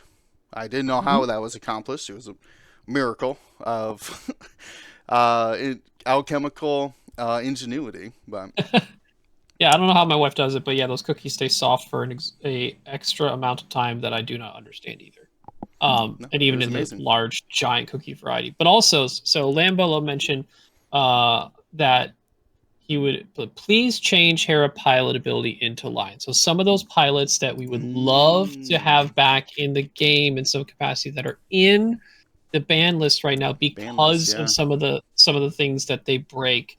Like there's definitely some pilots that are both like, are these still bannable? Are they something that they get, like Han Resistance pilot, right? Like we'd love to have feature character Han come back in his iconic ship in another faction that he's featured in. But is the like multiple variations of like, is the effect of him being deployed the way he can be still too good for scenario play? Is, what does it do? It's got to be reason it stayed around in the ban list. What could it be adjusted to keep the flavor that they were going for? Or maybe there's a different flavor. Instead of Han hyperspacing into Starkiller base and doing sneaky tricks to get in positions like that, maybe it's some cool ability of Han trying to, hold off two rival gangs that he promised stuff to. He's trying to talk his way out of stuff. Anything that the Conja Club, yeah, anything that anything that he could that we could come up with that captures that essence, right? Now, and Hera's another one, right? That one, I don't know if we can alter or bring back in a dial peaking or dial changing level of ability, but all right, do we look at General Hera? Do we look at Leader of the Spectre Force Hera? Do we look at, what are things that are really iconic with the Hera character when piloting the Ghost?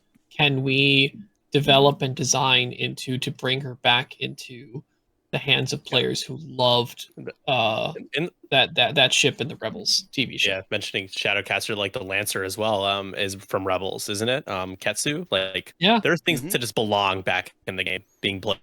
I'd love to have the Lancer back in and get a similar treatment that the Outrider got, where there are some SLR versions of the pilots that are in Scum and some that are in Rebels, because we see her partnering and working with the Rebel Alliance before. Right. Yeah. And, was it the bomber that's in the what is it? The one that can confuse a bomb every round. Oh, you're talking Skurg. Skurg. You're talking Nim. Yeah, the Havoc. Because Nim was a Rebel aligned for a while too, right? First edition, he was both. Second edition, he's just Scum now. Right. And currently, he's nowhere to be found. Because currently not here. So as much as we talk about, or some of us feel that SL cards are a difficult balance point, there are iterations of them that feel above the curve. I do think SLs are a great platform for those pilots that have only seen use in like a faction once or twice, but it's notable because in canon, in story, in the movies, in the TV shows, right? Ketsu helping the Rebel Alliance predominantly was a Scum ship, so it would kind of have the reverse of what the YT 2400 has now, where it's the custom pilots in Rebel, but you can get SL pilots in Rebel and Scum. The reverse would be for the Lancer. The Lancer, the custom version, stays in Scum, but the SL could be in Scum and Rebel, right? So you help contain those ones that see sneak peeks into other factions, but they're controlled because you can't interchange out the upgrades. It's a good lever point to use. It also the fact that we probably should have gotten a Rebel Obi-Wan crew. Just feel like it's so random that we don't have that. I don't know. And it's so crazy that we don't. Yeah. Yeah, it's like, huh. Especially after the a lot of Obi-Wan things to think show. about. Yeah. I don't think personally I've come around to standard loadouts, and for the reason that they fill a design space where you can't just give open freedom to loadouts and stuff. And I would expect that if the Alliance made new pilots, that they could be potentially standard loadouts, at least at first. And then, right when those standard loadouts are play tested, maybe we're like, you know what, we'll just move it right into a customized pilot, right? I could definitely see that kind of design transition begin through it. Or as you said, Ryan, that was a great point. Just if they're just going to be in a weird faction, just here's an SL. Let us know if it breaks something terrible. Like, here's a good example. Who wouldn't love to have some of those famous bounty hunters on the bridge of the Executor of Episode 5 be available in the Empire? But you only get one contained version of each SLs, right? Yeah. And that's what they're there for, right? That's what they excel at. One thing that's absolutely one thing with the SLs. Well, two things for the XWA and SLs. Like I want to make sure nobody gets the idea that we like the XWA hates SLs. There's going to be room for SLs. The way that we're looking at things right now. Could that change? Yes. I'm not going to promise anything like that, but we are not trying to like banish objectives or banish SLs, all of them for good. Right. The other thing is something to keep in mind with SLs as we have them now is that they're teched for scenario packs and for the scenario features and like playing the scenario. Not exclusively, of course, because we play them in competitive skirmish modes at tournaments, but the idea of being able to design SLs that are meant to just exist in list building and not for destroying the Death Star or attacking the command bridge of the Super Star Destroyer, Vader's, executor, like stuff like that. That's one of the reasons why SLs have that kind of power level, the double mods and stuff, is because of the scenario packs. So I feel like that's kind of worth mentioning. No, I think a lot of people have come around to them. Have people come around to the power level that they have in competitive play? Not so much. But yeah, well, if you're playing them, you've come around to them, but in a different way. I've come around to Tomax, that's for sure. Yeah, well, you can't really deny Plasmax out there, right? Very, very good. But this discussion on the X-Wing Alliance has been fantastic. Really liked getting your different points of views, but also getting that information out to the listeners as well, being able to talk about our hopes, our dreams, and the people that we've put our faith into in their new positions for it. We do have almost 20 minutes or so, which I think is about enough time to cover some of the Lone Star Open lists. If you guys are ready to move on, I don't want to in the discussion too early, but we do gotta we only got 2 gigabytes or whatever or wherever. Yeah. Also, not trying to say you have to, but Nick, since we're moving on, if you need to bow out for any reason, feel free to. But if you want to stay, you can stay, of course. Love having you around. Yeah, I'll stick with you guys. I'll stop interrupting you so rudely. No, stick it out. You also get to go for the alluded arc discussion as to what might have happened at LSO, though, too. Yes, we do need to talk about that. But we'll save that for kind of the roundup here. But let's move over to, this is List Fortress. Has a great rundown of the event. It was a grand tournament held in Texas. I forget what town now. I'm blanking out on it. If it was... It was in Dallas. It was Dallas? Dallas. Yeah. Okay. Dallas-ish. Yeah. Sure. But they've run a great event down there. Have been doing it for a couple years now. So great to see that the event got good support. And we have a winner here, Rob. Excuse me if I slaughter it. Petit? Is Say Pettit. One Arm Billy, Rob Pettit. You know him as One Arm Billy in Discord. Oh, there you go. I know everybody's Discord names, but sometimes I just had to learn the real name as well.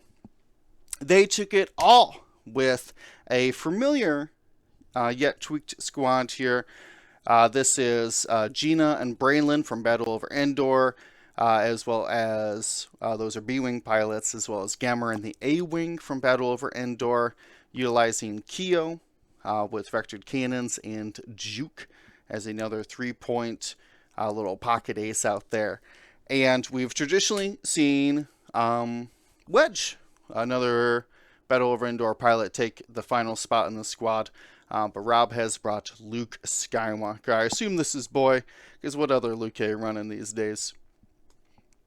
To fill in that 6-point position there. Those B-Wings have been very effective, but their difficulty of being effective with them is very high. We saw Paul Heaver do the top 4 at Worlds with a very similar squad, and Rob was able to recreate it here as well. So big congratulations out to him for taking the entire event.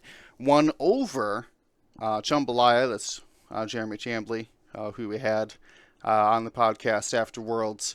He's bringing what I believe was his Worlds list: Jendon from Battle Over Endor, Tomex Bren, and Deathfire in their standard loadout variants. And then Rear Admiral Chernow with, I guess I'm cutting off some of his upgrades here. He's got a Ruthless, Death Trooper, Darth Vader, Agile Gunner, Baffle, and Dauntless.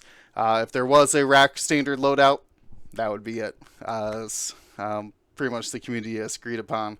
In lists like this, it's that combination of Death Troopers and Darth Vader. So powerful for the Rear Admiral there. So those are kind of known commodities. Still, congratulations to both these players. With making it to the final table is a monumental feat. But we're looking at lists here. So I want to move down to our end up being top overall in Swiss, if I'm not mistaken here, by their rank of number 1. A player called Ines, and they are utilizing a Scum Squad. I'll read the pilots here then. James, if you can tell me what is going on in this squad and how is this be successful. But it's Lima Kai, Dorsal Plasma, Dirge, Marksmanship, Proton Cannons, False Transponder Codes. Very known commodities. Another 3-point Y-Wing are Lees with Dorsal Clusters and R3. Bosk, the 2-point Z with Marksmanship and Expert Handling. Then we get into the crazier stuff. Paylob in the Hawk with Cutthroat, Lando, Overtuned, and Molded Crow. Lando is the one that lets you spend green tokens, if you notice a theme on that ship with having a bunch of green tokens.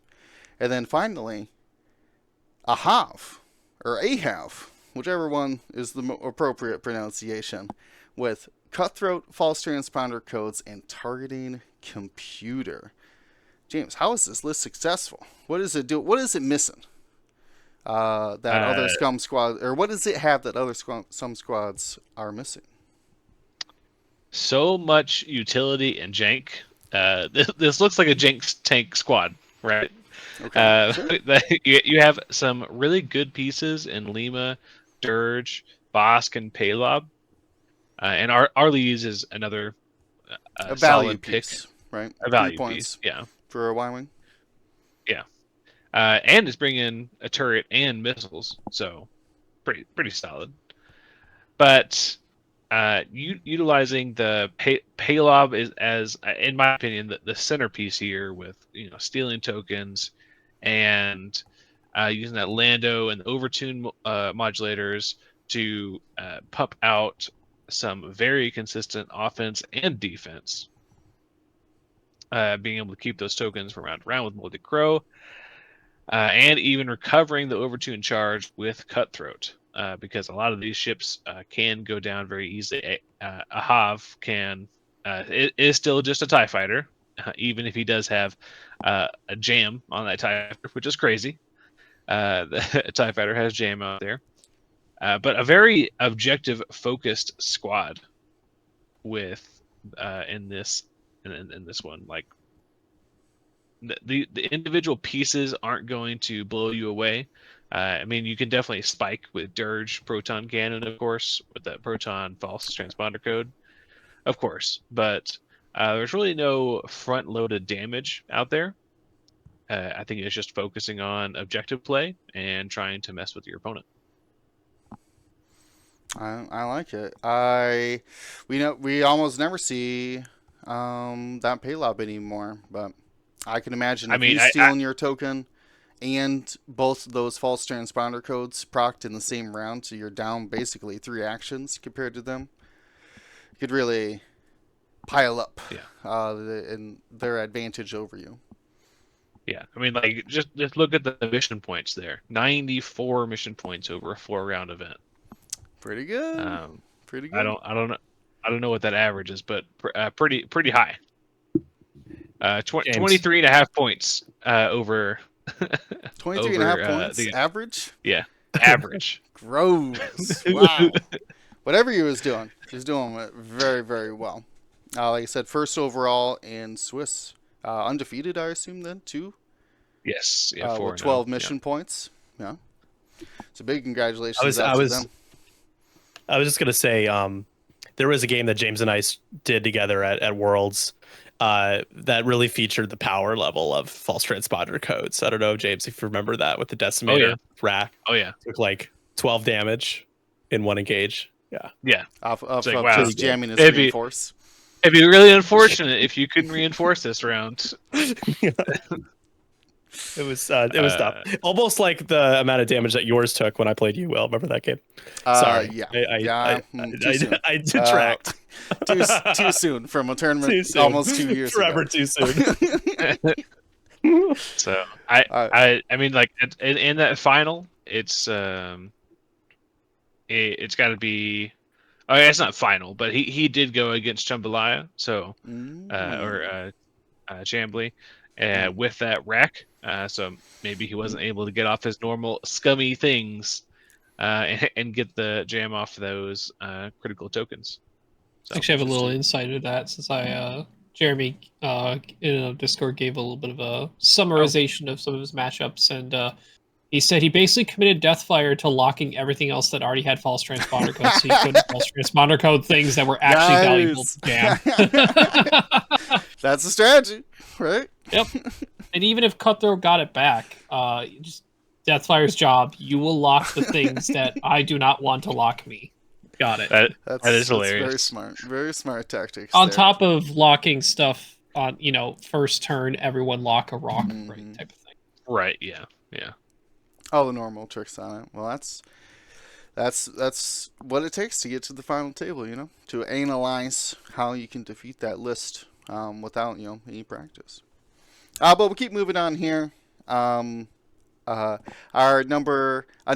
top 4 player goes by Chicken Parm. They are flying the list I was mentioning earlier, who ended up taking it all, which was the 2 B-Wings, Keo, Gemmer, and this one does take Wedge over Luke. They still did very well with this squad. Again, personally, I love the B-Wings. Can't fly them. I don't know what the secret is. So it's always impressive to see these people find secret that. Is to close your eyes. Well, it takes more than that, Nick. It takes more than that. I'm just kidding. I'm joking, guys. I am naturally somebody who tries to be silly. So if people, when I say that, I'm joking. But yeah, I know you're right. Keep one eye open. So we'll move on to the next squad here. I'll read it, and then Ryan, if you could tell me what is going on. How is this list successful? This is Josh Barlett in a top 8 spot with Resistance. This is Elo with Magpulse, Failsafe, and Paint. Tim and Wexley with Plasma Torpedoes, Failsafe, and Paint. Doza, who is the Barrage Rockets out the back pilot, with Barrage Rockets, Ammunitions, Failsafe. We have BB-8 with Targeting Computer and Han Solo Crew. Shazazaro with wartime, watchful, astromech, and ion cannon turret. And Chorus Capellum with wartime, ion cannon, and automated target priority. Did he just put these pilots in and hit random on their upgrades, or what, Ryan? These choices are outrageous. What is going on with this squad? How is this successful? There's some definite, clear decision made on the squad and its loadout. Because the one thing on a lot of these T-70s and the Y-Wings and Resistance is you can kind of take them in some different directions here and there, especially with the T-70s and their weapon hardpoint that they have available to them. So, as an example, this LO opted for the Magpulse warhead with Ferrosphere paint. So don't lock me or you'll get stressed unless you have me in your bullseye. And then also I want to lock you so I can Magpulse a target, whether it's for crit for box knocking off or whether it's to neuter a opposing ship that is shooting after LO to reduce their incoming shot back at the rest of the squad. Temin, actually the one carrying Plasma Torps, also with Ferrosphere paint. So no reroll droid on this Temin, which is kind of been a common feast for Temin. And then Vanessa Doza, this is more standard barrage rocket. Safe. And this is where it deviates because we're so used to 5-4 cost things.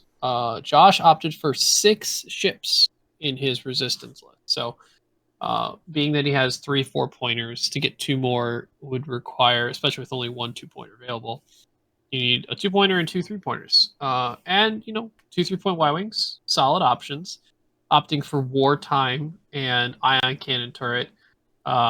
I'm not sure. I'd be curious to know if that chorus ever actually did want to deal with the automated targeting priority, because that could be an issue where you don't want to shoot something at range 0, or you really want to pick your target. Now, granted, having a secondary weapon helps because you choose your weapon before you choose your target. So you could choose something that is not in another arc that you do not want to shoot at, as long as that ship is not in both arcs, where you don't have a choice no matter what weapon you go after. The BB-8 just go in survival version with Han, crew.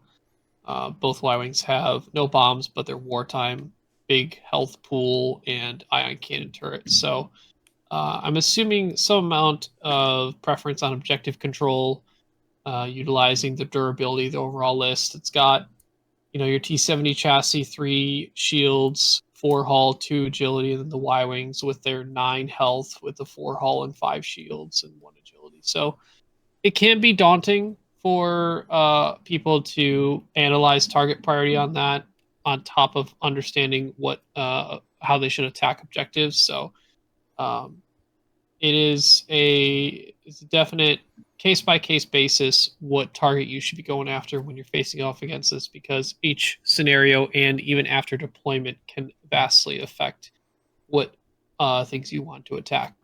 Kind of the initial thought would be you should probably take out the T-70s, because after you take out the T-70s, they lose speed, they lose versatility, and they lose their native 3-die gun. But if they are using BB-8 and the Y-Wings as objective monkeys and doing objective things, and you want to stop them from gaining those objective points, you might have to do something about them too. Yeah, I like how you categorize those ships into kind of like frontline damage doers versus more tactical objective based ships. Certainly, I can just imagine how it flies now with it. I like it. 6-ship resistance, bucking some of the trends there. I'll move on here. I got another Empire squad. This is from Dive Master in the top 8. He takes Darth Vader. What's 105? I assume this is SSP, but I don't know how the points shake down on that. I guess they're both 6 points, aren't they? Boy and SSP. I would assume that that's the starter one, because if it was battle over Yavin, just like the battle over Endor. Oh, You yeah. see it worded out. So this is Starter That's true. Vader. Okay, that makes sense. Especially if you see here the rest of the squad, it would make sense that it's Starter Pack Vader. We have Colonel Jendon with the battle over Endor. Soontir Fel with the battle over Endor. Did I just name off 3 I6 Super Aces? Yes, I did. Which means that there is only one spot left available in the squad, and that's for the Black Squadron Ace, a humble, non-limited ship out here in the top 8. This is a terrifying squad of 3 I6s. Dive Master must have been on his game to be able to get enough wins to get into the top 8 there with such limited ships, taking a big penalty in objectives and like shots per round, red dice rolled per round, with the advantage of that I6 and their powerful abilities. So very cool squad. As close as we're going to get to Triple Ace these days, but still finding success with it. I'm going to pass this one over to Nick. I'll read out the list if there's a particular pilot in here, Nick, that I want you to explain to me. But this is Diogenes. They brought in a rebel squad here with Gina and Braylon, battle over Endor. These rebel pilots are finding success with these B-Wings. So cool to see. Also brings battle over Yavin, Luke, and Sabine Wren in the TIE Fighter. A 2-point ship there with Beskar reinforced plating. And then, Nick, can you tell me, who is this Clan Wren volunteer with Beskar reinforced plating, shield upgrade, and clan training? What is this pilot? Yeah, that's the I3 Fang Fighter, Rebel Fang Fighter pilot. Has the ability that basically if your maneuver matched the same, I think it's just speed. If it might be bearing as well. I'll have to double check because we do not see it very often. I did play against it recently, so I should remember. But you get to reroll an attack die. So they get the reroll. The Clan Wren does. If a friendly ship here, I'm going to read it for you. I have it right here. Please. I have it up. Let me read it. Okay. All right. You're really fast, Ryan. It's impressive. While you perform an attack at range 1, if the speed of your maneuver matches that of a friendly ship at range 1, you may reroll 1 attack die. So it's conditional with Fang Fighters liking to be at range 1. Just the speed. So Sabine and the Clan Wren volunteer can kind of hang out together. They both can go pretty fast. They can both link boost. They can both boost and stick by each other, stay at range 1. It allows some nice synergy there. 4 points. You get the shield upgrade. You get that opportunity to re-roll when you're in, danger close zone at range 1 of enemies. Clan training to get that focus. If you're behind somebody and you have them in your front arc at range 1, you can grab that focus. You could have a double modded shot, and just a nice versatile piece. Considering Fang Fighters are in an interesting place in the game right now, actually works pretty well with the B-Wings. Because the B-Wings are so threatening that people tend to try to take them down first. So it gives a lot more flanking opportunity for Sabine and the Clan Wren volunteer. And Luke as well is another target priority that would take precedent over the other two. Those two. Sure. As someone who's been flying Rebel Fenn Rao, who does not have access to a shield upgrade, let me tell you. I can see it really mimicking what I'm doing with like a Predator Fenn Rao, but you get it at a whole squad point cheaper, which allows you to bring those powerful B-Wings and Luke and Sabine. So what? Yeah, I've sorry to interrupt. No, I've played against the list that is the B-Wings, 2 Clan Wren volunteers with that build and Sabine.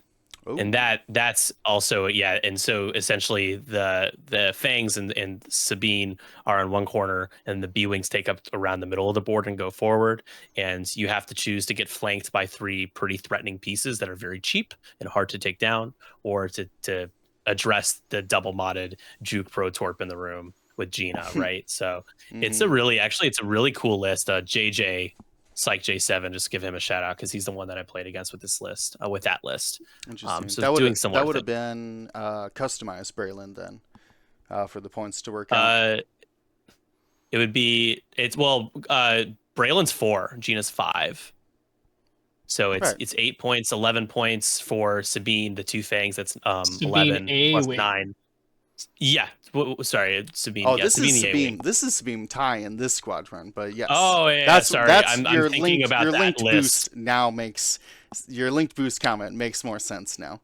Okay. Yeah, no, I apologize, but she obviously Sabine tie still has the ability to go fast and cover some ground alongside with that ability to pre-position. So my bad. I'm sorry. I was thinking about that list and realizing that got the Sabines wrong. No, yeah. That's interesting. I love to see a pilot traditionally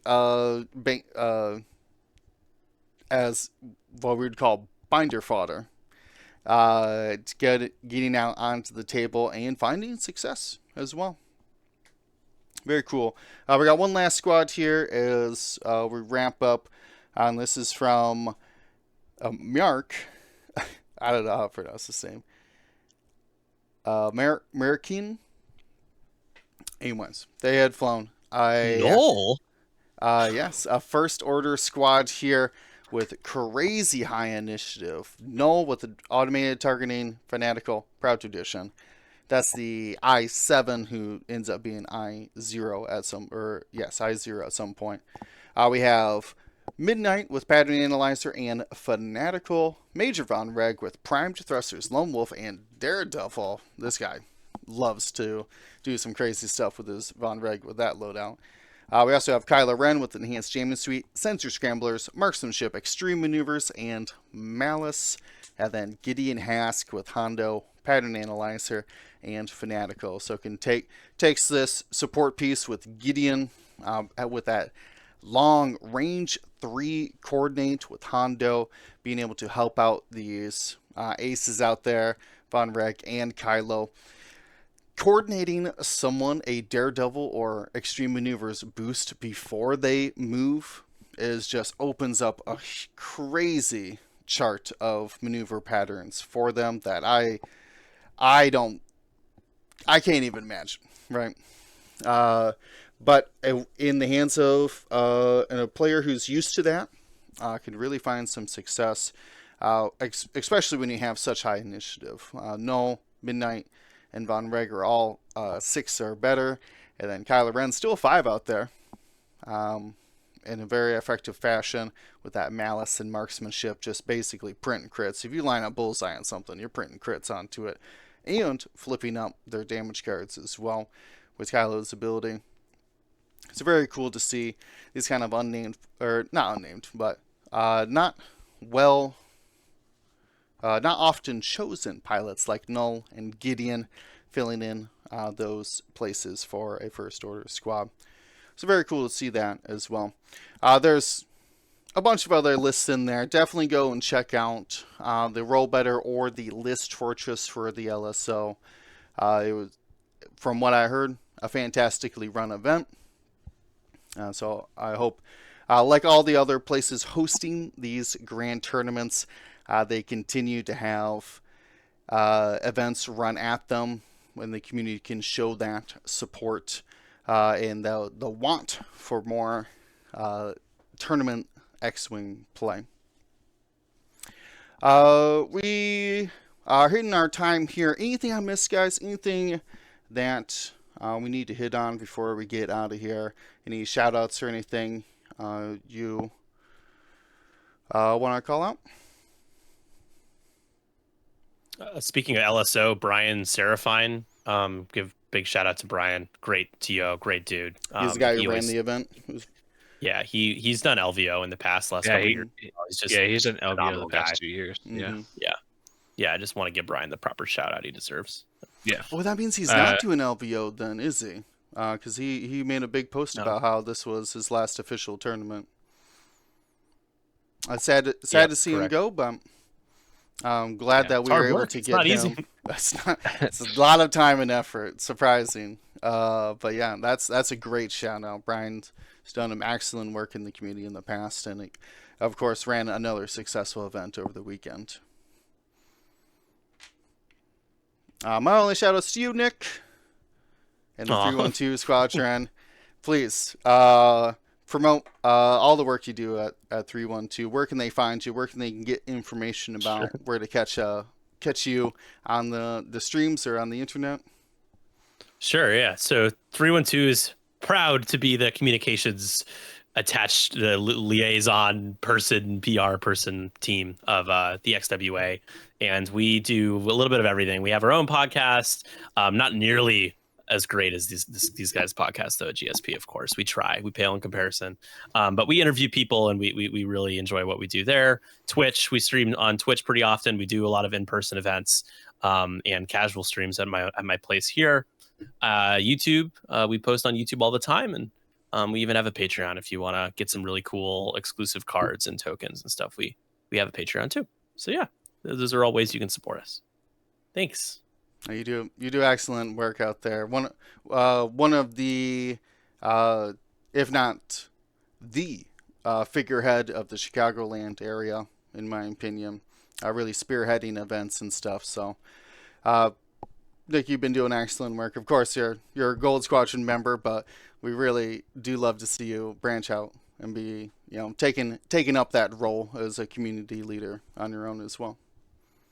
Thanks, man. I really means a lot. You guys have you have inspired me since I started playing X-Wing. So it's nice to be able to do my part. I really appreciate that.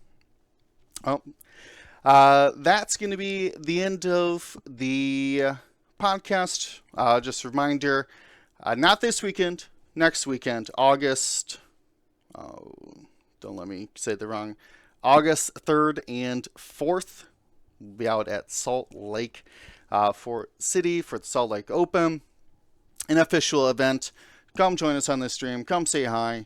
Stop in for just a little bit. We'll be very excited to be watching X-Wing again live in person. Haven't done it since Worlds, so I'm ready to jump back in that commentary booth with James. So definitely check out. What do we have, a 9 a.m. start time? Is that what I saw, James? 9 a.m. Mountain? Ooh. I have no idea. Okay. We'll get you details. We'll update when we know more. But for everybody here, then, till next time, stay safe, stay smart. Gold Squadron out. Thank you to ISO, Danko, Baffle, Trojan, Prophet, Shadow, Tycho, Spice, Raider, Lancer, Fallen, Row 6, 626, Chief, and J-List, our Grand Admiral patrons. And all of our Gold Squadron patrons and community members, thank you for your support. Gold Squadron out.